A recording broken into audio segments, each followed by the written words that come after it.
Okay, so here it is, the end of the day, and we're going to learn all about government regulations. Isn't that fun? But, but I'm going to try and put it in a format where you really, I've been an organic inspector for many years, probably 28 years. And so I've been on many hundreds of farms. And so I'm going to try to present this in what I see most farmers really need to know. Okay, I'm starting. So, my name is Harriet Behar. I work with OGRAIN with half-time at the university. Help put on the organic conference here. We put on field days. I write fact sheets and all kinds of interesting stuff. I have my own certified organic farm. I've been certified organic since 1989. I actually, part of my resume too is I was one of the original farmer members and worked at Organic Valley. When they first started, I was their first marketing person, so I understand the marketplace for organic. But really, and then coming to today, I am a member of the National Organic Standards Board and actually also the chair. So with the government shutdown, it has been quite exciting to try to keep the National Organic Standards Board running while there's no government support. But we've made it happen. So, and I just heard that it sounds like we will be open next Monday for 3 weeks. I think closing LaGuardia Airport had a little bit of effect on the government saying, I think we need to open. So, organic certification is based on a law passed in 1990. So that's quite a few decades ago. And about every farm bill it's looked at, and sometimes it's tweaked a little bit. But anytime you use the word organic on a product that's been agriculturally produced, although manure is not included, that is regulated by the government. So cotton, fiber, any time that it's an agricultural product. But if it's an input used in agriculture, then the word organic is on it. That is not actually regulated by the National Organic Program. That just means that the product contains carbon. So you just have to be really careful when you're buying any inputs that you are really clear whether it's approved for organic production or not. So many of you are probably transitioning to organic or just new to organic. And I would say to do a successful organic transition, you need to attend field days, go to conferences like this, listen to webinars. There's something called eOrganic on the internet. It's a national extension that has a lot of really great archived webinars that you could listen to, as well as finding a local mentor. And Moses has a mentoring program. I actually used to work with Moses and actually started and ran that program. And through OGRAIN, we help people get mentors. Because if you haven't learned that already, there's lots of different ways to approach organic. And there's lots of different ways to do weed management or fertility management or pest management, and of course your own personal goals that you have to consider before you really jump into it. So talking to others about what they have done, which is what we try to provide you, that networking here, is really important. And it might lead you down paths that you hadn't really thought about. As well as with any product that you want to sell, is have some idea of what market you want to be in before you really start growing the crop. So don't just grow a crop without having any clue about where you're going to sell it. Because it may be that then you approach a buyer and they say, we wanted you to grow this variety. And of course, you didn't grow that variety. Or, you know, we want white cob corn and not red cob corn, or whatever it might be. So really go around, and this will help talking to other farmers. Who are the good buyers? There's quite a few of them on our exhibit hall floor. But have some idea of what you're doing.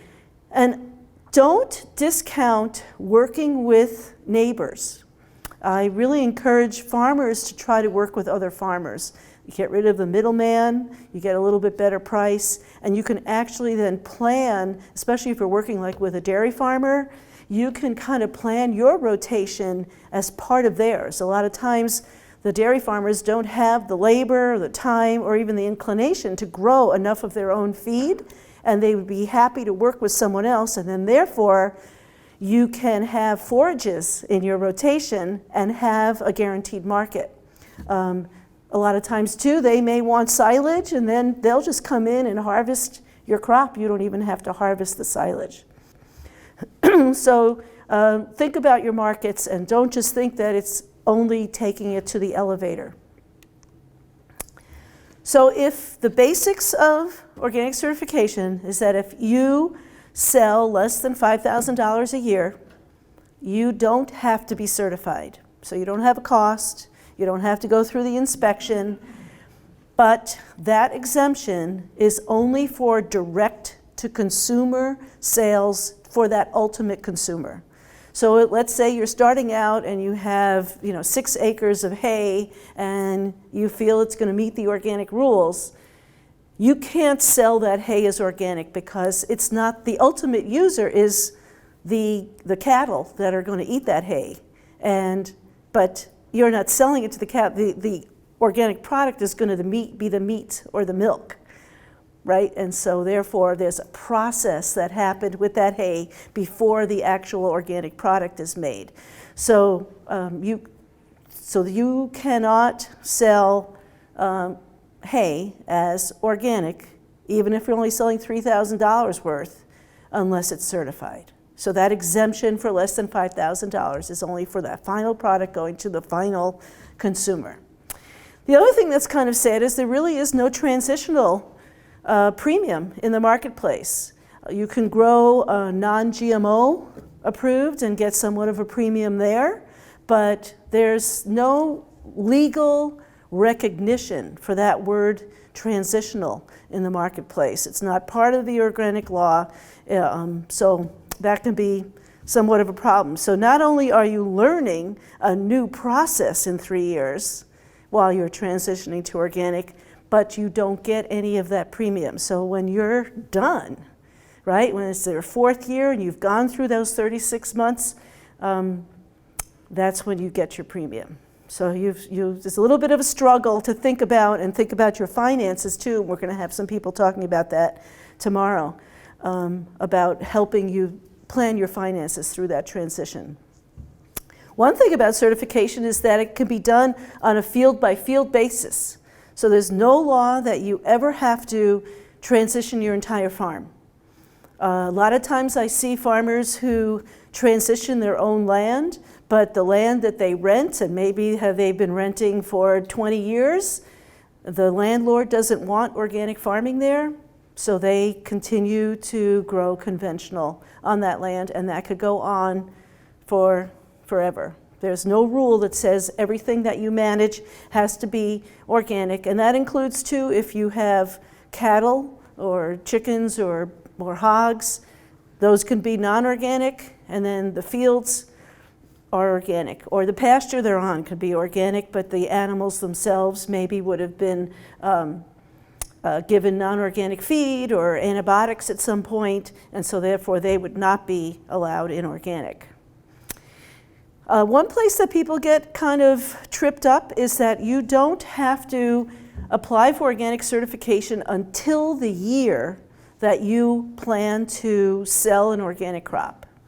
So there's no transitional certification. So you really don't need to pay that fee and have that annual inspection until you're ready to get certified. So I'm not going to kind of bore you with a lot of technicalities, but this is something that I think the USDA got right. This is the definition of organic in the law. And you can see that it is a response to site-specific conditions, integrating cultural, biological, and mechanical practices that foster the cycling of resources, promotes ecological balance, and conserves biodiversity. So it's really a big picture. And of course, if we had all farms doing this, we would be in much better situation. So this is kind of like the goal up there in the sky that you're really looking at and can be in the back of your mind whenever you're making decisions. Am I promoting ecological balance with this crop rotation? Am I conserving biodiversity with the types of cover crops I'm planting? How am I cycling resources in the fields?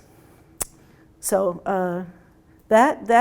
I don't always agree, even though I'm the chair of the NOSB, the National Organic Standards Board, which is the citizen advisory board to the organic program. I don't agree with everything they have in the rules, but I like this. This is something that most people think, oh, I'm not going to get certified because there's all this paperwork, right?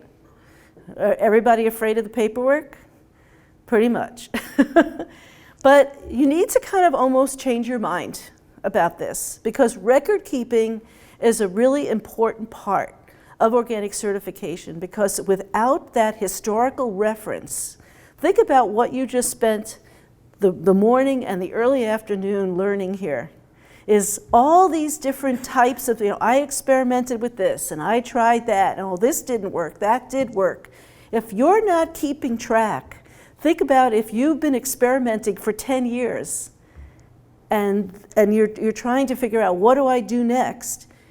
And then you think, that first year I tried this, I had that success on that heavy clay ground, and it didn't work on the sand, but I wonder if I tried it again, and then it's like, geez, I can't remember how many bushel per acre I planted, and I can't remember what, when I applied manure, or if I did or not. It's really important to have that your own historical reference to keep referring back to. It's not just there so some stranger can come to your house and look at all your papers. And I will say, as an organic inspector who's been on literally thousands of organic farms, the best crops in the field are usually this farmer who has the best documentation. And they are referring back to that year after year and tweaking based upon that. So the type of documentation that you need to do is just keeping track of your field activities. What kind of practices did you do? What are the dates of planting? What materials did you use? How are you monitoring it? How are you keeping track? What are your records? I know there's a lot of people who like those little, like what we gave you in your little bag, or those little pocket booklets. I hate those because they go through the laundry. And then what happens? Right, you've lost all your records. Now, we can't stop you from doing that, but really think about how you're going to keep managing this. And set up your own system. I see a lot of farmers just use a calendar. They have a calendar by the door, there's a pen hanging there on a string so it doesn't disappear, and then they just write down, cultivated fields 3, 7, and 10. That's all. Applied manure to the West Farm at 2 tons an acre. That's what we need. And those kind of things will be useful to you, because then in 2 years it's like, well, when was the last time I applied manure to the West Farm? Well, you'd have it written down. Yeah. Are electronic records good? Electronic records are fine. A lot of people, do things on their smartphone, but the law actually states that they have to be easily auditable. So you would have to sit with the inspector and show them how to kind of scroll through things, and then, then that'll be fine. And then you have to keep track of your use of organic seed, and I'll get to that, and management of buffer zones. This is an important part of the record keeping, is having a map. Luckily, the Farm Service Agency has beautiful aerial maps that you can get for free of your farm, of all your farms. If you're renting other land, it's easy to get these. And then you need to draw the boundary of each of the fields and have a number or letter, and I don't care what you call them. You can name them after your grandchildren. It doesn't matter what you name your fields, but they have to have a distinct name, so then the records that follow from them can be tracked, right? If you are renting a few farms, you can't have all field 1, because then if you had 3 farms, then you'd have 3 field 1s. But you can, if you've got the Jones farm, you can call it J1, and then you've got the Smith farm, you can call that S1, and then you've got the Behar farm, and you can call that B1. So there's lots of different ways that you can name your fields, and then you follow behind that with the record keeping on each of those fields. The other thing too, and this is happening a lot, people are ripping out the fence rows, and it's kind of like, well, where is the edge of your field? You have to have distinct boundaries and borders of each field that can be physically verified. And that is actually in the law. So just one slide here on GMO drift. I know there's a lot of questions about this. What happens if your organic farm, you grow corn and your crop gets tested by most of the buyers now are testing, and they have a certain tolerance level. That's why it's a good idea to talk to your market before you plant. And they say, sorry, we're not going to take it. Your crop and your farm did not lose organic certification. It just is not acceptable to that specific buyer. So the National Organic Program does not see presence of GMO in your crop as a reason to take away your certification, but your buyer might not give you the premium that you're looking for. I have here that most organic livestock feed is not tested for GMOs. That's becoming less and less the case. Although there's not, if it's food grade, for humans, you're guaranteed it's going to be tested, even soybeans. Yeah? Would an inspector or certifier help you pinpoint the cause of that GMO contamination? So the question is, will the certifier help you pinpoint the cause of that GMO contamination? And the answer is no. That is not really their job. Now, pesticide drift is a different story. That is in the rule that you're not allowed to have pesticide drift, then you do lose certification on that crop. And depending on the depth of the contamination from the pesticide, you may lose certification on that area for 3 years. Sometimes it's 1 year, sometimes it's 2 years. It really depends on what happened during that drift. But I have here a booklet about protecting organic seed integrity, but it's got a lot of really good instructions on how to plan your rotations, your plantings, to avoid at least a high amount of GMO contamination. And this is from the Organic Seed Growers and Trade Association, OSCADA. So I would recommend that. Okay, so maybe you've heard about this, about needing buffer zones around your organic fields. So like I said, it has to have a distinct boundary or border. And if there is non-organic crop growing on the other side of the fence, and it could be a neighbor, or it could be you growing that non-organic crop, typically if it's a sprayer being pulled by a tractor, the certifiers require 25 to 30 feet of a buffer zone where you cannot harvest an organic crop. Now you can plant a crop and harvest a crop and sell a crop, but then you have to keep that 30 feet separate, and you have to prove that you kept it separate and stored it separate and sold it separate. So there's a lot of looking at your financial records.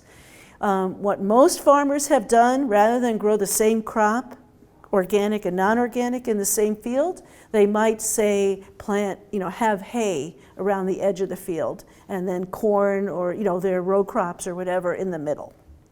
And so then it's really obvious, right? The hay that came from that field is non-organic because it's the buffer zone. A lot of Mennonite and Amish graze their horses. A lot of times, as this picture shows, like you could have your field road right here. That's not a very strong, be your buffer zone. But the size of the buffer is not actually written in the rule. It says it must be of sufficient size to prevent unintended application of a prohibited substance. So if they are aerial spraying next door, the risk of drift is much greater, and you might have to have 100 feet of buffer. And I know a lot of people complain, why isn't it the other guy's got to have the buffer and not me? But that's the way the rule is written. So you really need to be looking at that. A lot of times, though, discussing it in a friendly way with your neighbor, that I'm now growing organic crops, and I've gone through a 3-year transition, and this is my first year growing an organic crop in that field. Can we perhaps, can you stay back from the fence? Can you not aerially spray that field? For GMO contamination, you can talk about perhaps if they're going to grow corn, maybe you'll grow beans that year and try to have an opposite rotation so the risk of drift, GMO drift, is less. Going to your neighbor and say, if you spray and it drifts onto my land, I'm going to sue the hell out of you. That is not the way to approach your neighbor, because you really would rather that they feel that you are, most neighbors want to allow you to enter whatever market you want. They understand the economics of it, and typically, unless you've got somebody who's pretty tough guy, they would be willing to modify what they're doing to give you the option of what you're doing. I know some of you are smiling, and you probably understand that there's some people you can talk to, some people you can't. And you would probably need to talk to the owner rather than the sprayer. But it's a good idea, too, to find out who is going to do any custom applications, if that's going to happen. So then you can discuss with them. A lot of times when a custom applicator comes onto a farm and it's the first time there, most of the times that I've seen organic farmers lose their certification due to pesticide drift is because the custom sprayer went on the wrong field. And so here's your certified field, and there they are. So knowing ahead of time from the landowner who's going to do your custom spraying, can I talk to them? Can I give them a map and tell them don't go here? Because that's important. So the transition period is that you cannot have anything prohibited, which would be any kind of synthetic herbicide, pesticide, or fertility input for 36 months previous to the harvest of your crop. So if you want to sell oats, then you can't burn down an alfalfa field in October, 3 years previous, right? Because you're going to want to sell the oats in July, maybe out of the field, but you would have to wait almost an extra year, right? Because you had a use of a prohibited substance in the fall. But if, let's say, the last time you used an herbicide was in May, then 36 months later in July, it'll be like 38 months, then you can sell an organic crop. So you always have to think about what crop you want to sell as organic and count back 36 months and make sure that you have at least 36 months. Now this is some of the records you have to keep, is when was that last prohibited substance used? So you have to write that down somewhere. If you're renting land, then there's a form. It doesn't have to be notarized. Somebody writes down, I sprayed Roundup on my beans on June 3rd, 2017. And then you count forward 36 months and you would know when you can have an organic crop. If your land is fallow, let's say it's coming out of CRP, it's never had, and you have documentation that you never sprayed it, you just sign something that says I never sprayed it, or if it's a neighbor whose CRP land it is and they never put anything on it, it's certifiable immediately. We're just counting 36 months. If it's been 10 years, you make it. So there's no waiting time. A lot of people say, well, I'm just starting my transition, and I'm going to use this CRP land. Well, there is no transitioning on CRP as long as there's been nothing sprayed, no spot spraying. And the only proof of this wait time is just a signature on a document, but it doesn't have to be notarized or anything. And as I said before, all the crops and livestock do not have to be certified on your farm. And actually, I kind of recommend going through the transition somewhat slowly, so you learn what you're doing and kind of learn the organic seeds and your process before going cold turkey on everything, because those are the people that I see don't stay in it when they go in too quickly.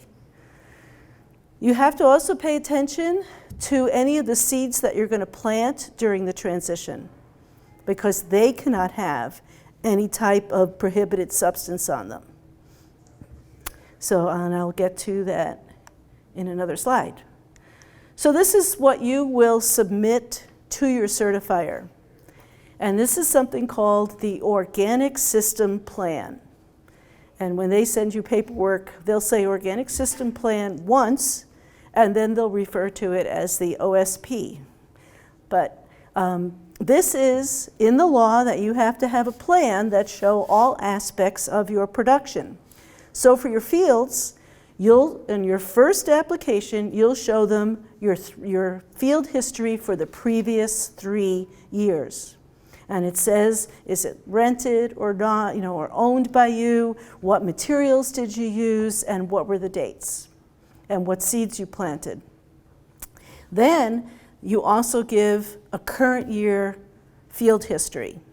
And then after the second year, when you're getting certified, all you give is the current year, right? Because they have the history of the 3 years you were in transition and the last year. So the first organic system plan you complete is going to scare you. It's going to be somewhere between 18 and 24 pages. But most of it is multiple choice. Questions like, what do you do for your fertility? Cover crops, check. Manure, check. Compost, no, I don't buy any compost. Whatever. Fish emulsion or whatever you might be using. But there are places like this where you do need to go back and look at your own records and fill this in. So just be prepared that it'll be probably the first organic system plan will take you probably 2 to 3 hours to complete. And then maybe another hour to pull together the maps and some documentation on what seeds you planted and that sort of thing before you actually send it in. But then in subsequent years, it'll be much easier. So it's kind of like torture you to get to that first year of organic certification. You do 3 years of transition with no, premium, and then you got to fill out this giant organic system plan. But after you get over that, it's not so bad. Yeah. Did you go back to the previous screen? Which of those forms do you put the date in which you applied the prohibited substance? In the 3-year field history. Well, in the current year, you notice there's also, are you growing conventional? You'll have to, it's on a field by field basis. Yeah. So let's say fields 1, 2, and 3 are organic, but 4, 5, and 6 are either in transition or conventional. So you also need to do your conventional system too. Yes, you have to show them what fields you're growing because they'll want to know if you are doing parallel production, which is the same crop on both organic and non-organic land, or split production, which would be a different crop but growing organic and conventional. So let's say you only grow organic corn and all your soybeans are conventional. That would be split production. But if you're growing soybeans organic and soybeans conventional, that's called parallel production. And a lot more scrutiny happens on your documentation and on your farm when you have parallel and split production.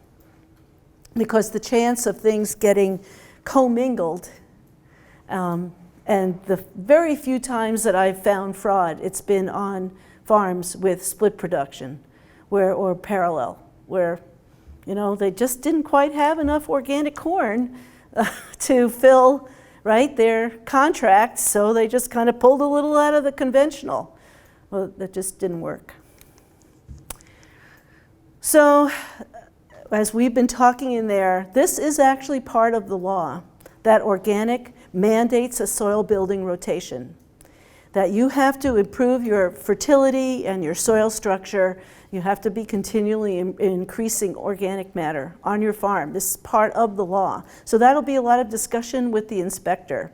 A lot of times people plant hay during their transition years, and it's because it's kind of an easy crop, and then grow corn or soybeans that first year of organic because that's a much more high value crop, and that's when you really wouldn't want to do corn and soybeans through your transition and then do hay the first year of organic because you're not going to get much of a premium on the hay.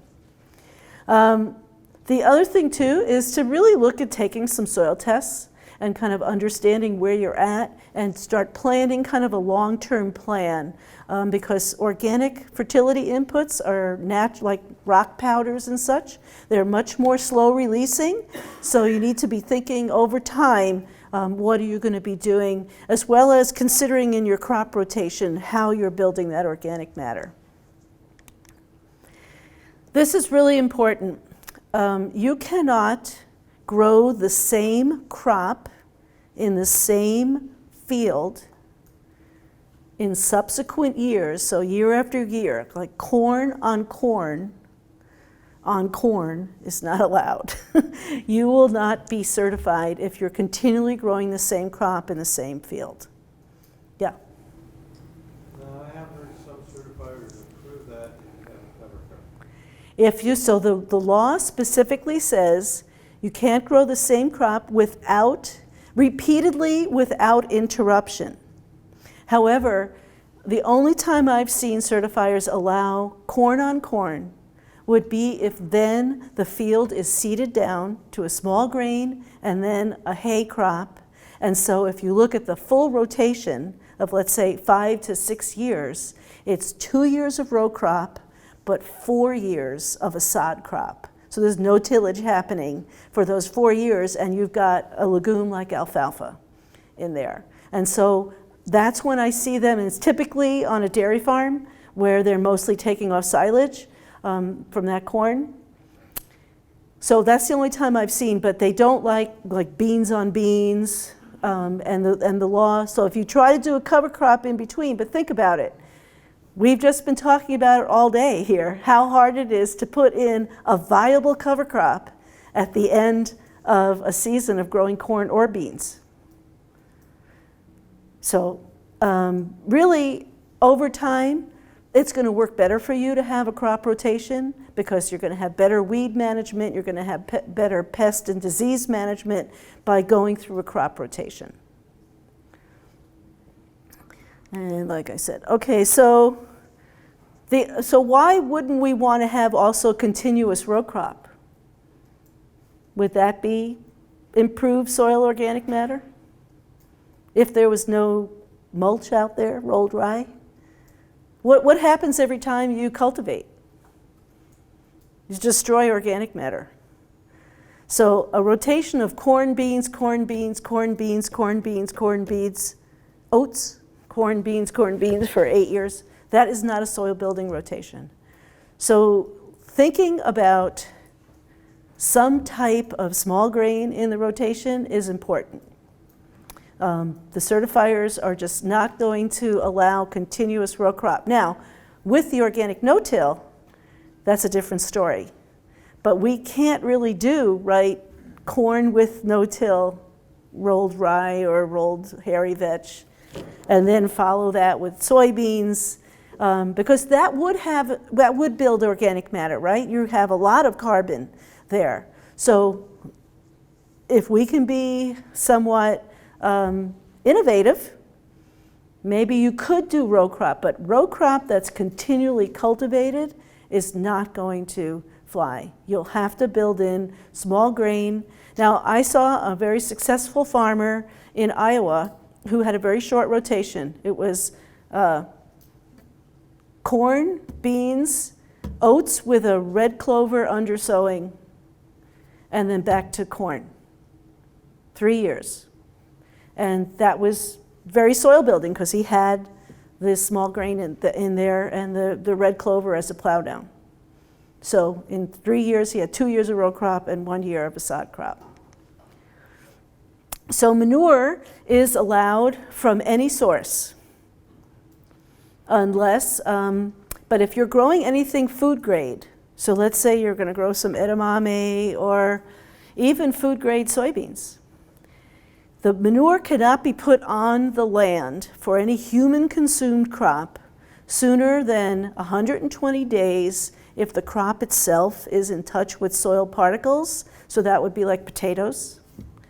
Or if the crop is not in touch with soil particles, like corn inside a husk or beans inside a shell, then it's 90 days. So thinking about the timing of the manure, and that will definitely be looked at very closely by the certifier. There are also some issues to be tracked with manure. If you are bringing in manure from an off-farm source, if somebody's putting something in a manure pit to like control odor, a natural lactobacillus would be acceptable, but a synthetic additive is not. If you're buying manure that's piled, and you would need to get some kind of document that they didn't spray it with some herbicides. A lot of times, right, the manure that all these weeds are growing and the farmer who's got it wants to spray it so he doesn't, spread more giant ragweed around his farm. Those, if it comes out of the cow or the chicken or whatever animal, and then a synthetic product is put on there, it's not allowed. But we don't care what went into the animal. So they could have eaten GMO corn, they could have been given growth hormones and antibiotics and all of that. That manure would still be okay. Find out from your market if you're going to be selling into the European Union, if they're going to buy it and then resell it to the European Union, because the European Union will not allow organic to be grown on land that had manure from a factory farm. So any kind of CAFO manure, you'd have to have documentation that it was not a CAFO if that went on. So they're very strict on that. We allow that manure because we saw that this is a resource that we shouldn't waste. But in Europe, they're a little bit more uppity. So you'll need some kind of documentation on that. And also too, any type of bedding. So if they are bedded on GMO corn stalks, and that's in the manure pile, that's fine. If you're going to use compost, if you're growing something that's for human consumption, this is the definition of compost, and it has to have reached a certain level of heat and been turned if it's in a windrow, because we're trying to kill pathogens. The other thing too is that you can use processed manure and compost up until day of harvest. So there's no restriction on when you use it, but you need documentation from your supplier that it reached 165 degrees for 1 hour, or that there's been testing to show that it's less than so much fecal coliform and salmonella. So a lot of the pelletized chicken manures meet this requirement. So you can come in and do side dressing or whatever you want on your human consumed crop. If it's not for human consumption, we don't care. You can go out and spread manure, thinly on a hayfield that's going to be fed to organic livestock. It's only the human consumed manure that we care about as far as the timing. Human consumed crop that would have had manure on it. Now, of course, I know a place where they dry alfalfa and put it in supplements and sell it to humans, so they know they have to be careful of their manure applications, even on alfalfa. So we call these affectionately the big three. These are not allowed. Genetically engineered products, anything grown with sewage sludge, and no irradiation. So typically you're not going to find anything that you're going to be dealing with that's irradiated, that's more kind of for processed foods. But you cannot use any kind of sludge from a sewage treatment plant. You can't use the lime from a sewage treatment plant. These are not acceptable under organic. So just a lot of times they'll kind of give them away for free. So just always feel a little bit, wonder and question, why are they giving it away for free? And here is an example of a form that a landowner would sign that that land never had sewage sludge, didn't have any other prohibited products on it. And of course, anything synthetic is not allowed unless it's specifically approved. And that gets me to the national list. So this is part of the regulation which lists out different products. So our law is different than everybody else in the world. Everybody else in organic across the globe has a closed list of everything on the list is allowed to be used, and it's very simple. But our government said, oh, we don't want to have such a long list. We're just going to make a list that is exemptions. And we'll say anything natural is okay, and anything synthetic is not. And then we will make a list of prohibited naturals and approved synthetics. So our list is a list of exceptions. And this is where everybody kind of goes, what? And it is tricky. So the list is things that are allowed, but there'll be things on there like lime, quarry lime. It's not going to appear on the list because it's natural. And so it's allowed. So it's tricky. If it's not tricky enough, just that part, it's also broken up into 3 sections. So there's 1 section for crops, and 1 section for livestock, and 1 section for processed foods. So if you're looking at the list, make sure you're looking at the right section, because there's certain things that are allowed in livestock that are not allowed in crops, and vice versa. Yeah. So if there's something that's not on the list or you're not sure about, Then you contact a certifier or, dig up or find out that information for you then? yeah, It's approved? yeah. So there's, let's say, a product called spinosad. Does that sound natural or synthetic? Who knows? It's natural, and it doesn't appear anywhere because it's natural. How about, anybody heard of milorganite? Milorganite, does that sound natural? It's actually Milwaukee sewage sludge. It's a fancy name for, for the sludge out of the Milwaukee sewage system. That would not be allowed. So that's where it comes when you're doing materials to go to a certifier or get on the OGRAIN listserv and ask questions, and I'll answer them and let you know what's allowed and what's not. But mostly the certifier makes the decision. There is a list of brand name products where they might blend fertility products called OMRI, O-M-R-I, and you can go on the web and look at brand name products that they have approved, but everything that's approved is not on the OMRI list, but everything on the OMRI list is approved. So typically, the OMRI list is mostly things that are available nationally because it costs money for the manufacturer to put things on the OMRI list. But you'll find a lot of like pest control products and fertility products there. I don't want to scare you too much with the national list, but this is where, again, people do get tripped up, where they think it's okay. And I hate to say it, but just don't believe every fertilizer salesman you meet. Because they say, oh, yeah, that's okay, and then it's not. And then you've gone through a 3-year transition, and then all of a sudden, you're back to square one.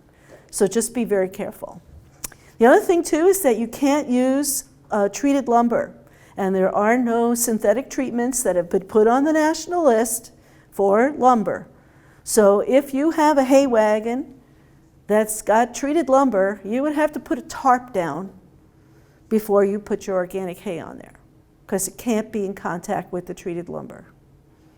And especially if you've got, planning to do livestock and you've got fence posts, you need to, well, that's a tricky question. You can leave fence posts in place if they were there before you were certified, but you can't put new ones in.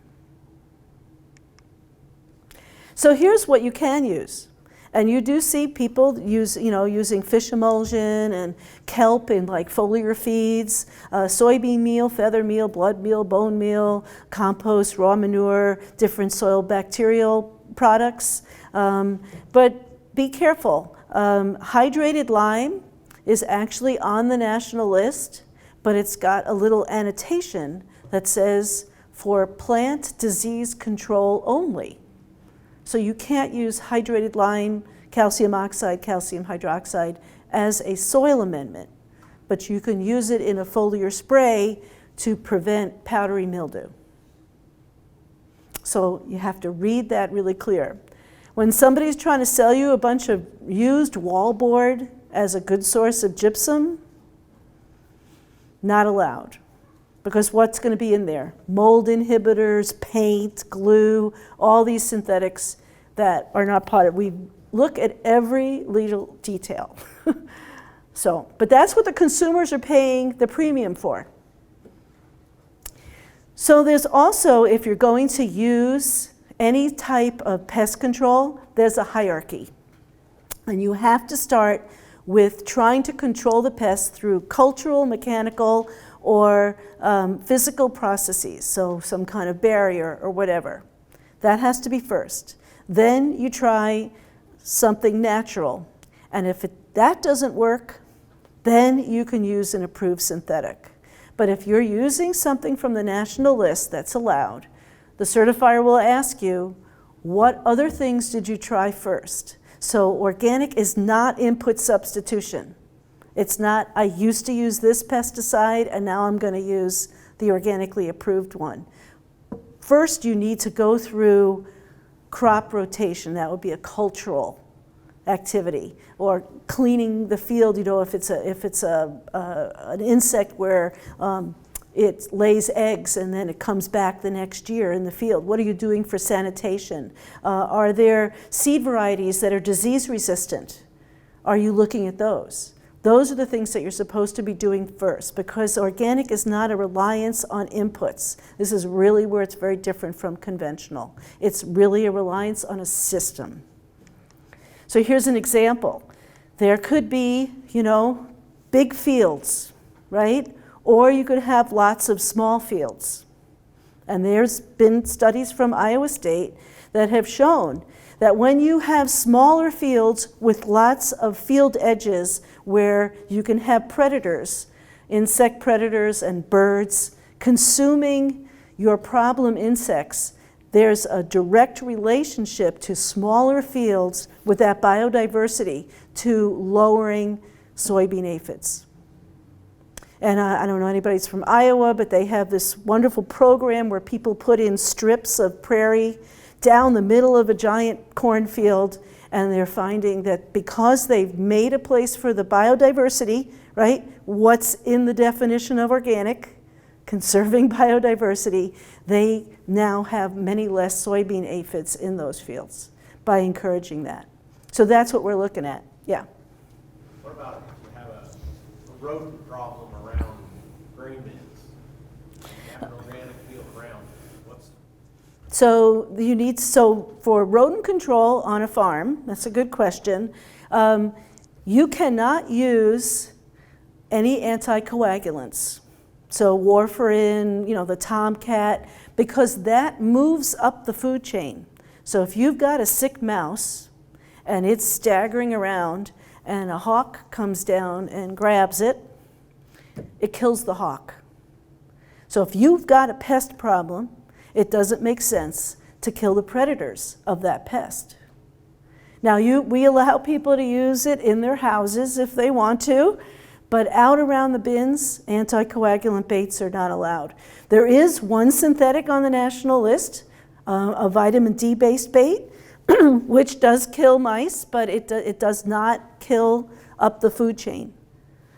But mostly you're going to be looking at why is there all this spent grain around? Sanitation, tightening up the holes in the bin, that sort of thing. So you need to use organic seed. Yeah? What about inside of like a hog barn or something like that? If the hogs are organic, no.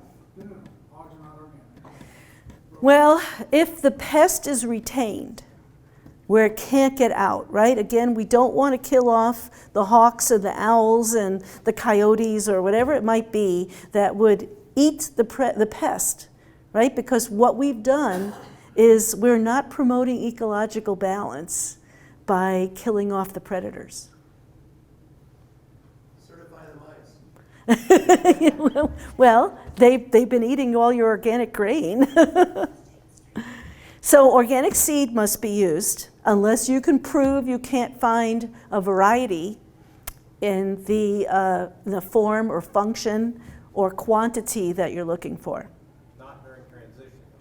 No, you do not need to use organic seed during transition, but I recommend it because, at least to start trialing, because if you don't have any idea of these are going to be all new varieties, right? Pioneer does not sell organic seed. So if you want, you're going to have to eventually grow organic corn and get it from organic corn seed because there's lots out there. So you need to start learning your different varieties. To prove, you need to have catalogs that show that the people you're looking at don't have it, phone logs of who you called, and you really need to call people that actually sell organic seed. There's a lot of them on our exhibit hall floor, and they're doing a great job. Just to speak for organic seed breeders, they are putting characteristics in that seed that work in organic systems. What do you need for corn? You need it to come out of the ground fast because you're planting late because you don't have fungicides on it. You can't be planting into cold, wet ground. So you want that corn to jump out fast and you want it to canopy. Well, they don't really care about that on the conventional side. But in the organic side, also, how well does it respond to slow-release natural fertilizers? These are the kind of characteristics that they're building into that, and actually somebody's going to be talking about that tomorrow. So I think you'll be pleasantly surprised with the organic seed. And you need to show that you searched at least. High price is not an acceptable reason to not use organic seed. I said form, function, and quantity, not price. So if you say to the organic inspector, I didn't buy the organic seed because it was too expensive, that's not a good reason. And the inspector puts their hands over their ears and say, don't tell me that. So you need to have it needs to say a certifier on it. You need to make sure it doesn't have, if you're buying non-organic seed, like during your transition, no, if the seed is green or pink or blue, That means there's a treatment on there, and there's no seed treatments that are synthetic that are allowed. You need to also be careful for GMO nitrogen-fixing bacteria. It's out there, so if you're growing any kind of legume, especially alfalfa, that's not organic, look closely. And you will need to have a form from the seed supplier that it was a non-GMO variety of alfalfa and non-GMO type of rhizobial nitrogen-fixing bacteria. And once you're certified, even your cover crop seed needs to be organic. So all that rye that you were seeing pictures of, that was all organic rye. This Organic Seed Alliance put together a workbook, and I helped them with this. And this is like kind of a trialing sheet. So if you're still using non-organic seed, this shows that you at least bought a bag or two of a few different varieties of organic and showed that, no, the organic seed still doesn't meet my needs. So I'm still going to stay with the non-organic seed on most of my, a hybrid, untreated corn seed or soybean seed, but I'm still at least trying to find, because it's not the exact variety, it's of equivalent variety. And how are you going to know if it's equivalent if you don't trial it out? If you have a processor, if you have a contract that says, I want this specific hybrid, And that's as long as it's as long as it's untreated, yep. you have a letter from them saying this is the specific hybrid. That's exactly right. Yes, so you could, because then that's, you need that variety because that's a requirement of your buyer. But I would question your buyer. Can you help, how come we can't buy this variety organically? Because they should be working with the seed breeders to get the variety that they want as an organic variety. So in weed management, we're never going to get rid of all the weeds. I know we all like to have clean fields, but you've got to start thinking about trying not to let those weeds go to seed, so that year after year there'll be less and less of them out there. By delaying planting, you're going to be able to, your last tillage will take care of a lot of that first or second flush of weeds. Really plan ahead for what you're going to do, and think about your spacing so you can get quick canopy. There's lots of different kinds of weed management. They're talking about that, and you can see it on video. Flame weeding is something that people really like because there's no tillage there. Tine weeding as well, because there's very little disturbance. And if you can just keep, just only till that top layer so you're not bringing up new weed seeds. And you really just always want to have your crop be a lot bigger than the weeds. So your goal is to get them when they're young, when they're basically just threads, when you can hardly see them unless you're on your hands and knees with a magnifying glass. With tillage equipment, if you do have a parallel system? So you would need to clean if it's full of mud, so all equipment needs to be cleaned in between non-organic and organic production. Okay, if I have a operation that another farm that I use organic, that I'm farming organically, then I come to my own farm. If it's organic and organic, no, you don't have to clean it. But so like planters, actually in your book, I've got a whole list of things to look at, and it talks about cleaning of equipment. So like if the seed boxes, if you have a planter and you're using, you probably planted your conventional corn before you plant your organic, and it's covered in pink from cap tan or whatever, you have to wash that out. And believe me, the inspector is going to come and lift up the planter box lid and look at it and see if it's clean, especially if they know that you're using it for both organic and not organic. You're first. What about your buffer areas? Is there any differentiation?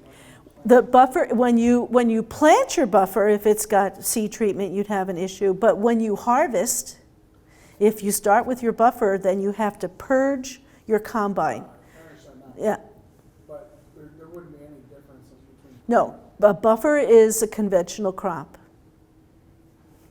Yeah, What about grain bins that had previously been used for GMO? you need to get in there and clean that. You need to pull up the floor if it's got an air floor and clean the whole thing.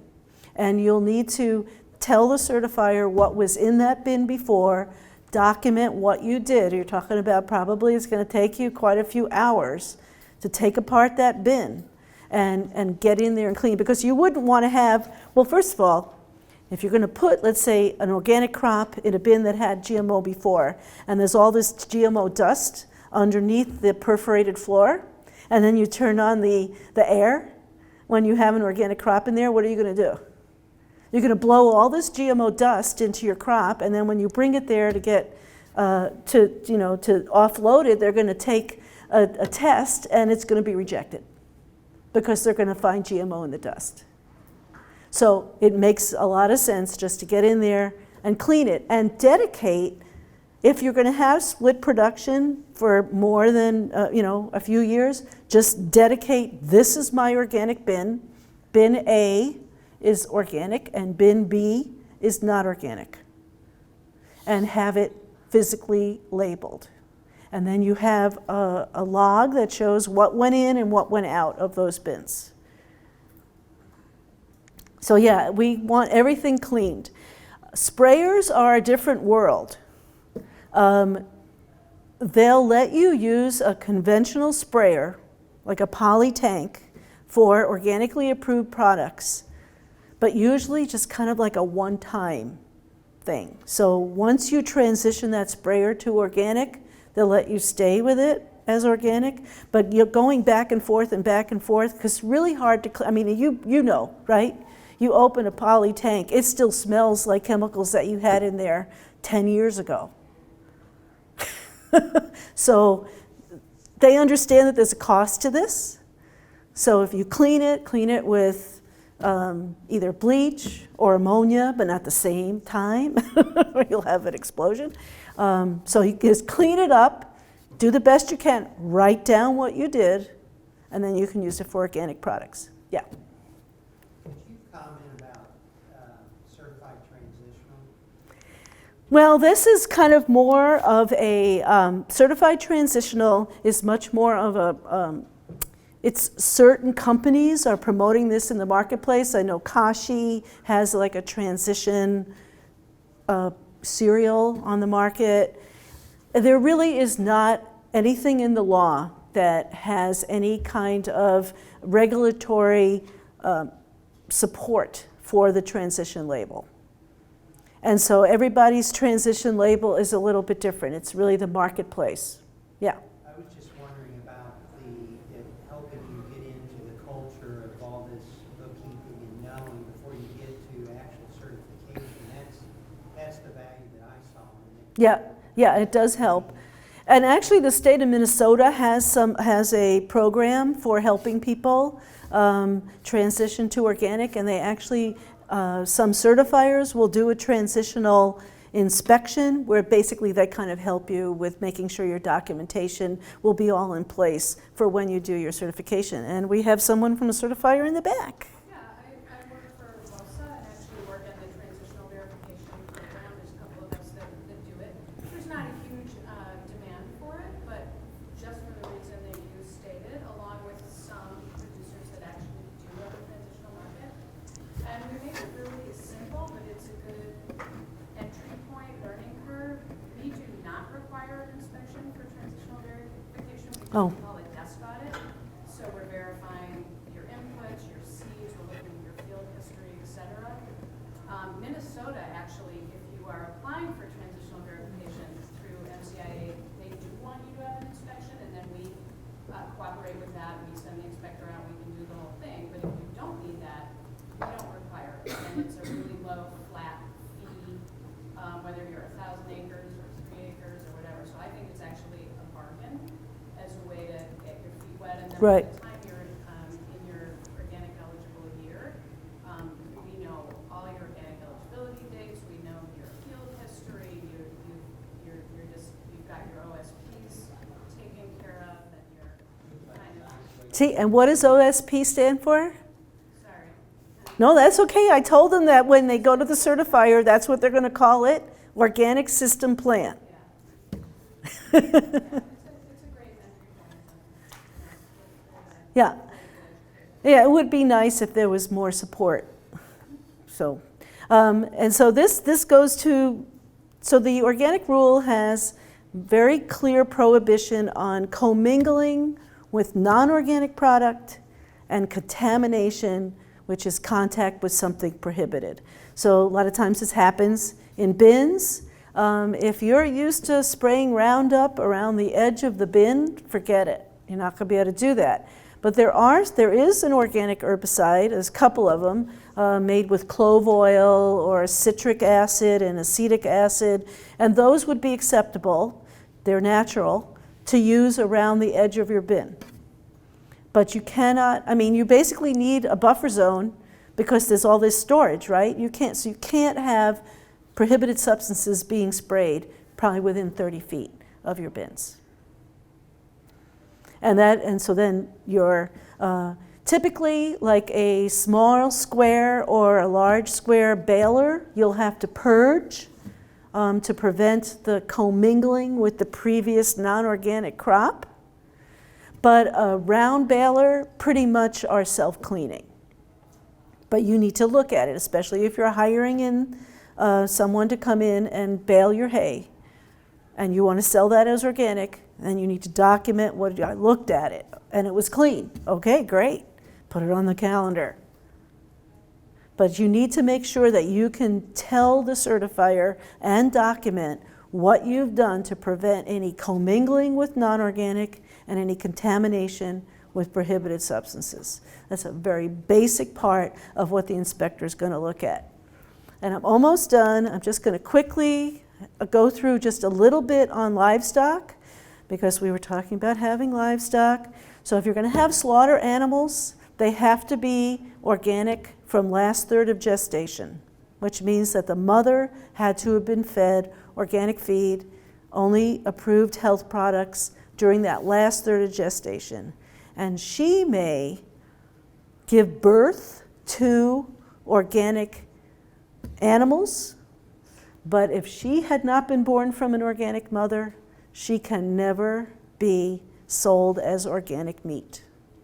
So you can have a sow or a brood cow that gives you many, many animals as organic because she's been treated organically, had outdoor access, all of the things that are in the rules, but she herself can never be an organic meat animal. If you're going to think about selling meat, remember that last third of gestation rule. And if you're going to have spring farrowing or the calves are going to be born in the spring, think about that. You need to have organic hay, right? Or organic feed sitting there in the winter. So either you're going to have to buy it or you might get your grain, your hay certified the year before so that in the following spring when the animals are in their last third of gestation, you'll be feeding them certified organic feed. There cannot be any retroactive certification to a previous crop year. Okay? So that's a really important thing to think ahead. Artificial insemination is allowed, but breeding hormones are not. And no offense to the men, but we don't care about the bulls. You can lock them up in a dungeon and force feed them GMO corn, we don't care. So we don't care about the source of the semen. But when they're out with the organic brood cows, then they'll be enjoying pasture and eating organic hay. Anything in the feed that you give to the animal that's agricultural must be organic. And if there's anything like salt or minerals, they cannot have prohibited synthetic flowing agents. They can't have artificial colors or flavors. I don't think the animals care. I don't know why they even put them in there. And all the minerals and whatever have to be on the approved list. Even the bedding has to be organic. So think about that. If you've got any organic livestock producers in your neighborhood, they have to buy organic hay. And they'll even buy, and if they don't have it, so good sources, they have to buy organic bedding. Anything that could be eaten. So if it's newspaper, the cattle don't eat the newspaper. Silage or bale inoculants are allowed if they are natural. But if they're synthetic, they're not allowed. Yeah. What about like pallet sawdust for bedding? If it's treated wood, it's not allowed. So you would have to get some kind of documentation that it was not from treated wood. If it's raw wood, then it's okay. But not treated wood. Remember I talked earlier about like the hay wagon, no treated wood? No treated wood. If it's a ruminant, it must be on pasture. It must get at least 30% of its nutrition from grazing during the grazing season. So think about if you're going to have cattle, you have to have enough pasture to give them at least 30% dry matter intake, which is basically their nutrition, not just fiber, from green growing crops that are still connected to the ground, not green chop. Yeah. How are we getting around these big theories that consensus? Well, I'm really not going to go into that. Yes, it's true that the National Organic Program is not really enforcing the pasture rule as they should. And believe me, I'm doing everything that I can to keep reminding the National Organic Program that this is a problem. But again, the buffer zone is also in pasture. So if you would join a conventional field, you have to have a secondary fence because the animals cannot graze right up to the fence. So the certification process is that you choose an agency, and there's a couple out there in the exhibit hall, and you get that application, which is also known as the Organic System Plan. The agency gets that application and they review it, and they might say, you've got 8 fields listed here, but I only have maps for 4 of them. We're not going to continue with the process until we get the other 4 field maps. So they might ask for more information. Then they assign the inspector, and the crops must be seen during the growing season. Then the inspector writes a report, gives it to the agency, and then they decide if you can get certification, if you can get certification but they want you to do something by the next year, or if they deny you certification. There'll be an annual on-site inspection for at least 3 to 5 hours, depending how complicated. If your fields are far from your farm, it could be longer than that because they're going to want to see every field and every border, so they can verify what is growing over the fence. If it's CRP and you say the neighbor's land is CRP, you might need a letter that says an adjoining land use form that says I didn't spray anything over there, and then you wouldn't need a buffer there. Or if you back up to somebody's woods, you don't need a buffer there.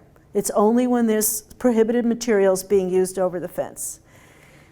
It's also beneficial to have somebody come to your farm and talk about your system. The inspector cannot be a consultant, but they can still be a resource of resources. They'll say, hey, next week there's going to be a organic field day in your area. Did you know about it? They could do things like that, but they can't say, oh, we think you should buy this seed or you should use this fertilizer. They will never do that. So this is just, actually all of this is in your book, all the different things that will be discussed at your inspection. And again, that very last one, that, what are you doing to make sure that there's no commingling?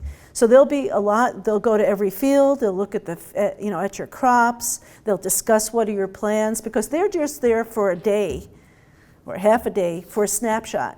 So they're going to try to get actual, an idea for what you did before they got there and what you're going to do after you're there. So there'll be a lot of discussion. And lastly, there is certification cost share through either the Farm Service Agency in your county or through your State Department of Ag. And that you can get up to $750 towards your organic certification, or 3/4 of the cost, whichever is less. So if you spend $500, you can get $350. If you spend $1,000, you can get $750.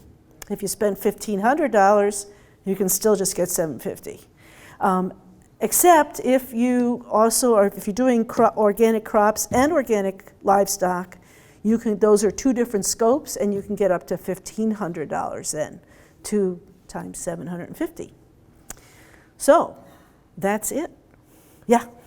So what you're saying is if you're gonna do livestock and row crops, it's 2 certifications? Well, it's one certification, but it's 2 different scopes of your certification. That's the way the government is saying it, and so they allow you to get $750 twice.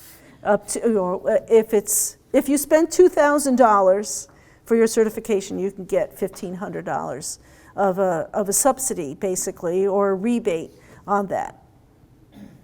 So that's the end.